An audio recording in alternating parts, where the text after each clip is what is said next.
महाभारत का युद्ध हो रहा था। अर्जुन दूसरी ओर युद्ध करने चले गए थे। कौरवों की ओर से गुरु द्रोणाचार्य ने चक्रव्यूह रचने की घोषणा कर दी थी।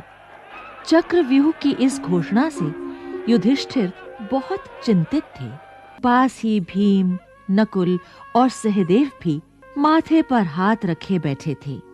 वे सोच रहे थे कि आज जब अर्जुन यहाँ नहीं है तो युद्ध का संचालन कौन करेगा।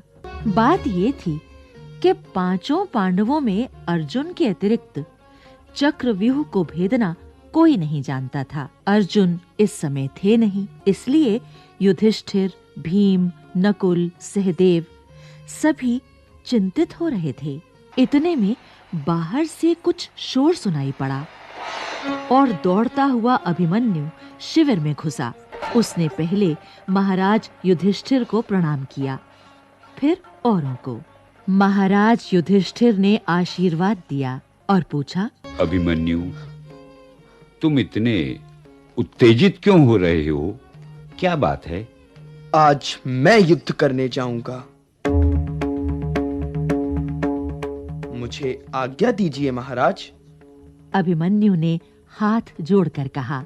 युधिष्ठिर बोले, तुम बालक हो, केवल 16 वर्ष के। गुरु द्रोणाचार्य का सामना करने के लिए हम तुम्हें कैसे भेज सकते हैं? नकुल और सहदेव ने कहा, महाराज, और उपाय ही क्या है? अभिमन्यु को आज्ञा दीजिए। हम इसकी रक्षा के लिए इसके साथ ही रहेंगे। हाँ, और मैं भी गदा लिए इसके साथ चक्रव्यूह में घुस जाऊंगा। भीम ने गदा घुमाते हुए कहा। युधिष्ठिर करते भी क्या। वे बोले, तो फिर ठीक है, आज तुम ही सब युद्ध करने जाओ, पर मुझे इस युद्ध का समाचार देते रहना। जी महाराज। अभिमन्यु सैनिकों के साथ युद्ध भूमि में पहुंचा ही था कि रणभेरी बज उठी। बस फिर क्या था, युद्ध छिड़ गया। अभिमन्यु शत्रुओं को मारता काटता आगे बढ़ता जा रहा था। उसके भीषण बाणों की चोट से बड़े-बड़े वीर आहत और भयभीत होकर इधर-उधर भागने लगे। सामने ही चक्रव्यूह का प्रथम द्वार था, जिसकी रक्षा जयद्रथ कर रहा था। अभिमन्यु ने एक बाण जयद्रथ को मारा और चक्रव्यूह में घुस गया। द्वार के रक्षक पीछे हट गए। सोचने का समय न था, न पीछे मुड़कर देखने का। अभिमन्यु का रथ चक्रव्यूह के द्वार के पार निकल गया। भीम, नकुल और सहदेव द्वार पर ही युद्ध करते रह गए। वे व्यूह के भीतर न घुस सके। दूसरे द्वार पर स्वयं गुरु द्रोणाचार्य व्यूह का संचालन कर रहे थे। वे चकित से अकेले बालक को देख ही रहे थे कि अभिमन्यु ने अपने बाण से उनका धनुष काट दिया और फिर तीव्र गति से उसके सारथी ने रथ को तीसरे द्वार पर ला खड़ा किया।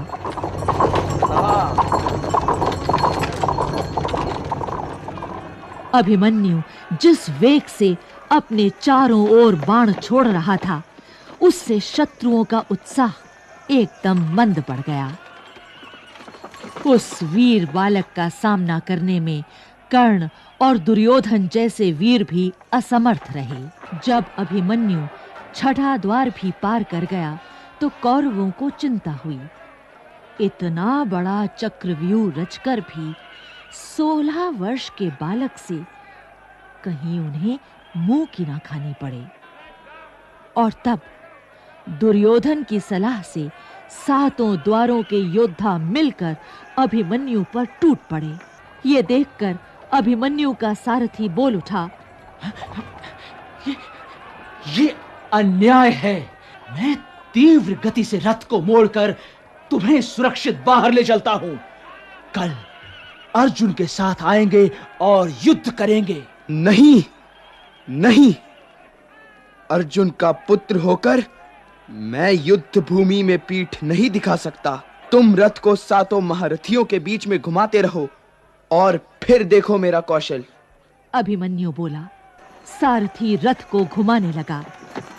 अभिमन्यु के तीरों के प्रहार से शत्रुओं के छक्के छूट रहे थे, पर तभी एक तीर उसके धनुष की डोरी को काटता हुआ निकल गया। अभिमन्यु ने धनुष फेंक दिया और तलवार निकालकर शत्रुओं का मुकाबला करने लगा। उसी समय कर्ण का एक बाण सारथी की छाती को भेदता हुआ निकल गया। सारथी गिर पड़ा। अभिमन्यु रथ से कूद पड़ा और शत्रुओं पर वार करने लगा, किंतु दुर्भाग्य से उसकी तलवार के 2 टुकड़े हो गए। एक तीक्ष्ण बाण उसके कंधे में लगा। अभिमन्यु फिर भी विचलित ना हुआ। उसने अपने रथ का पहिया उठा लिया और उसे घुमाता हुआ अपनी रक्षा करने लगा। इसी बीच दुशासन के पुत्र ने अभिमन्यु पर गदा फेंककर घातक प्रहार किया। अभिमन्यु ने उसी गदा से उसका काम तमाम कर दिया और स्वयं वीर गति को प्राप्त हुआ।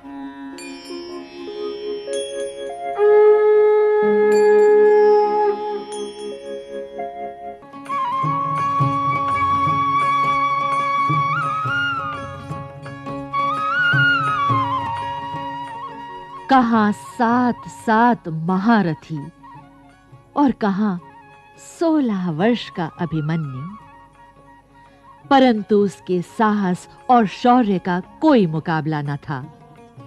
अभिमन्यु वीर गति को अवश्य प्राप्त हुआ, परंतु विपक्षियों के मन को जीतकर।